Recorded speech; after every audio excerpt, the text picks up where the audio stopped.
ये शैतान के खौफ की कहानी का तीसरा भाग है। अगर आपने पहला और दूसरा भाग नहीं देखा है तो डिस्क्रिप्शन में लिंक जरूर मिल जाएगा, जरूर देखिएगा। तो इस कहानी के तीसरे भाग को स्टार्ट करते हैं। आगे अर्जुन गाड़ी पार्क कर घर के अंदर जाने लगा। तभी उसका फोन दोबारा बज उठा। उसने फोन उठाया और कहा, हेलो, गुड मॉर्निंग वकील साहब, कहिए सुबह सुबह कैसे याद किया। सामने से वकील ने कुछ कहा, नहीं वकील साहब, मेरा आना तो पॉसिबल नहीं होगा। मैं योगेश को भेज दूंगा, आप उसके साथ सारी लीगल फॉर्मेलिटी पूरी करके डील फाइनल कर देना। अर्जुन ने जवाब दिया। सामने से वकील ने कुछ कहा, नहीं वकील साहब, मुझे योगेश पर पूरा भरोसा है, वो मेरे भाई की तरह ही है। और दूसरी बात, कल मेरी छोटी बहन शहर से आ रही है और मैं बिजनेस में नुकसान झेल सकता हूँ, पर उसकी नाराजगी नहीं। इतना कहकर अर्जुन ने कॉल कट करके फोन सोफे पर पटक दिया और बाथरूम में जाकर कपड़ों समेत शॉवर के नीचे खड़ा हो गया। उसके दिमाग में कुछ ही घंटों पहले गुजरी घटनाएं घूम रही थी। थोड़ी देर ऐसे ही रहने के बाद वो शॉवर बंद कर बाथरूम के बाहर निकला तो उसके सामने उसके घर में काम करने वाला हरिदास सामने खड़ा था। अरे तेरे अर्जुन, इतनी ठंड में इन गीले कपड़ों में खड़े हो, सर्दी हो जाएगी। क्या करते हो पता नहीं। रात में बिना बताए गाड़ी लेकर निकल गए। वो अलमारी से कपड़े निकालते हुए बोले जा रहे थे, सच है, जिस घर में औरत ना हो वो घर नहीं होता। अच्छा तो बात चलाओ आपके रिश्ते की। कहीं वैसे भी थोड़े से बाल ही पक्के हैं, बाकी अब भी आप खूबसूरत दिखते हो। हे भगवान, अरे मैं इस घर में तेरी बीवी लाने की बात कर रहा हूँ, हरिदास ने बड़बड़ाते हुए कहा। पर अर्जुन ने उनकी बात का जवाब नहीं दिया तो उन्होंने कहना जारी रखा, चलो नीचे आ जाओ, नाश्ता कर लो। नहीं बाबा, मुझे बहुत नींद आ रही है, थोड़ी देर सो जाता हूँ। फिर कुछ और कहकर अर्जुन बिस्तर पर लेट गया और सपनों की दुनिया में पहुँच गया। और उसे ऐसे बच्चों की तरह सोता देख हरिदास उसे रजाई ओढ़ाकर बाहर आ गए। श्रेया जल्दी कर, देख कब से तेरे दोस्त इंतजार कर रहे हैं, ये छोड़ी भी ना। श्रेया की मॉम ने झहलाते हुए कहा। आ गई लो। श्रेया हाथ में बैग लिए दौड़ती हुई आ रही थी। हल्का सांवला रंग, घुंघराले बाल और मछली जैसी आंखें जो हल्की भूरी रंग लिए थी। मध्यम कद की श्रेया ने ब्लैक जीन्स पर पर्पल कुर्ती और ब्लैक जैकेट पहनी हुए इतनी प्यारी लग रही थी कि उसकी मॉम एक पल के लिए गुस्से को भूल हर हिंदुस्तानी माँ की तरह बोल पड़ी, हाय मेरी बच्ची को नजर ना लगे। और ये देख, श्रेया के पिताजी चाय पीते हुए मन ही मन मुस्कुरा रहे थे। तभी गाड़ी के हॉर्न की आवाज ने उन्हें अपनी तंद्रा से बाहर निकाला और श्रेया की मॉम ने नॉर्मल होते हुए कहा, अच्छा सुन, वहाँ पहुँचकर कॉल कर देना, भैया को तंग मत करना, ज्यादा मस्ती मत करना, और ठंड है तो अपना अच्छे से ध्यान रखना, हुक्म की तामिल होगी जहांपना। श्रेया ने अपनी मॉम की बात पूरी होने से पहले ही एक हाथ सीने के आगे करके सिर अदब में झुकाते हुए कहा। श्रेया की इस हरकत पर दोनों मुस्कुरा दिए। तभी फिर से हॉर्न की आवाज आई और श्रेया अपने माता पिता से गले मिलकर बाहर की तरफ दौड़ पड़ी। गाड़ी में श्रेया के दोस्त रूडी, आंशिका, पीयूष और रूडी का भाई रियान भी बैठा था। रियान को उसके दोस्त प्यार से गोटू कहते थे। रूडी सफेद शर्ट पर ब्राउन जैकेट और ब्लू जीन्स पहने ड्राइविंग सीट पर बैठा था। उसने एक नजर बगल में बैठी श्रेया पर डाली और सीटी बजाते हुए कहा, क्या बात है मैडम, आज जान लेने का इरादा है क्या। उसकी बात सुनकर श्रेया शर्मा कर हल्का सा मुस्कुरा दी। प्यार की टीम फिर कभी लड़ा लेना, हम भी बैठे हैं यार गाड़ी में, पीयूष ने उन्हें छेड़ते हुए कहा। हाँ तो अपनी आंख बंद कर ले, ये नहीं सुधरेंगे, आंशिका ने हंसकर कहा।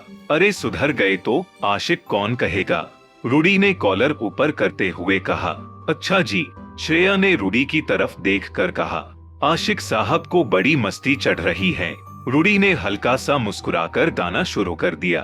है अपना दिल तो आवारा, ना जाने किस पे आएगा। श्रेया ने अपना चेहरा हथेलियों के बीच में छुपा लिया।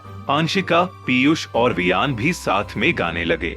गाते गाते अचानक पीयूष चुप हो गया। उसे ऐसे देखकर रियान ने उसे छेड़ते हुए कहा, भैया इतना उदास होने की जरूरत नहीं है, सोनम दीदी आ रही है कल। अच्छा बेटा, अंडे से निकला नहीं, और इतनी बड़ी बातें, मेंढक कही के कहकर पीयूष ने उसकी नाक खींच दी। भैया मैं मेंढक ना। ठीक है जाओ, मैं आपको अब कभी जोक नहीं सुनाऊंगा, कहते हुए रियान मुंह फुलाकर बैठ गया। अरे नहीं गोटू, तेरे जोक के बिना तो हमारा खाना ही हजम नहीं होगा भाई, कहकर पीयूष गोटू के पेट में गुदगुदी करने लगा और सब हंस पड़े। फिर शुरू हुई गोटू के चुटकुलों की महफिल। इसी तरह गाते बजाते हंसी मजाक में उन्होंने आधे से ज्यादा सफर तय कर लिया। शाम होने को आई थी। रूडी ने एक चाय की दुकान पर गाड़ी रोक दी और गाड़ी से उतरकर कहा, भाई अपन तो थक गए, अब चाय पीकर ही आगे बढ़ेंगे। सभी गाड़ी से बाहर आ गए। रूडी ने एक पानी की बोतल ली और 5 चाय बोलने के बाद अलग जाकर मुंह धोने लगा। फिर पांचों बैठकर चाय पीने लगे। तब रूडी ने कहा, पीयूष अब तो ड्राइविंग सीट संभाल भाई, मेरी तो बैटरी डाउन हो गई है। पीयूष ने कहा, ठीक है, पर मैं सिर्फ थोड़ी देर ही ड्राइव कर पाऊंगा, रात में मुझे गाड़ी चलाने में प्रॉब्लम होती है। रूडी ने कहा, ठीक है। फिर उसने श्रेया से पूछा, श्रेया अब और कितनी दूर है ये शिवपुरा? मुझे क्या पता यार, मैं भी तो पहली बार ही जा रही हूँ। बताया तो था, श्रेया ने कहा, लगभग 2 घंटे का रास्ता है।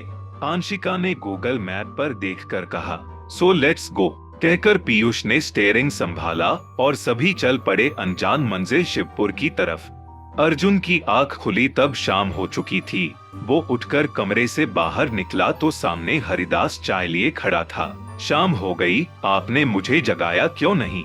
अर्जुन ने आंख मलते हुए पूछा।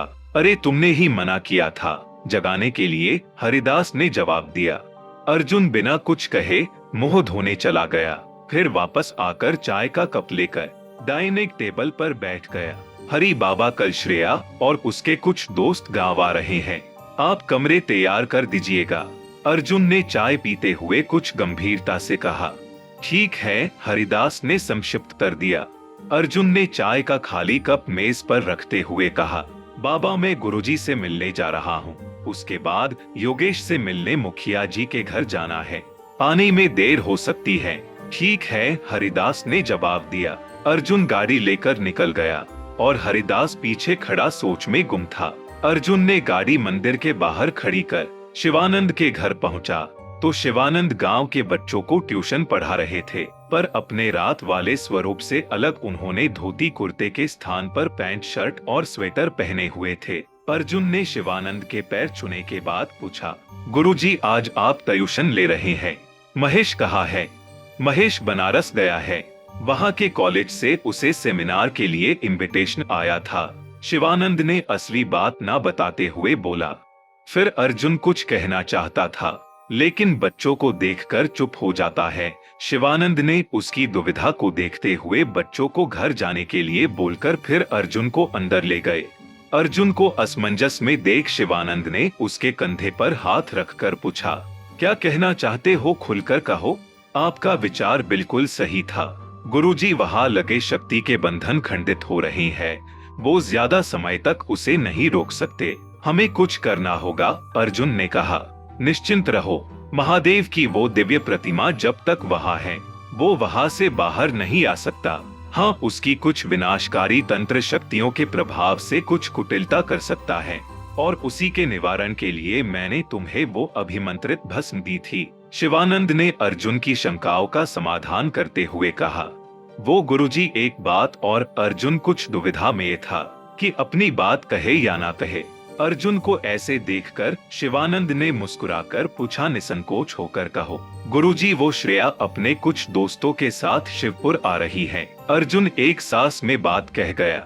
अरे ये तो खुशी की बात है, तुम परेशान क्यों हो रहे हो? शिवानंद ने मुस्कुराते हुए पूछा। अर्जुन ने कहा, परेशानी की बात है गुरुजी। श्रेया कुछ रुक कर कहा, मेरी श्रेया का जन्म रोहिणी नक्षत्र में संधि काल में हुआ था और यही जन्म नक्षत्र अवंतिका का भी था। शिवानंद ने अर्जुन की बात पूरी की। अब उनके मस्तक पर भी चिंता की लकीरें थी। आगे क्या मोड़ लेगी ये कहानी, जानने के लिए जुड़े रहिए। शैतान का खौफ आगे के भागों को जल्द से जल्द देखने के लिए हमारे वीडियो को लाइक, शेयर और हमारे चैनल को सब्सक्राइब करें।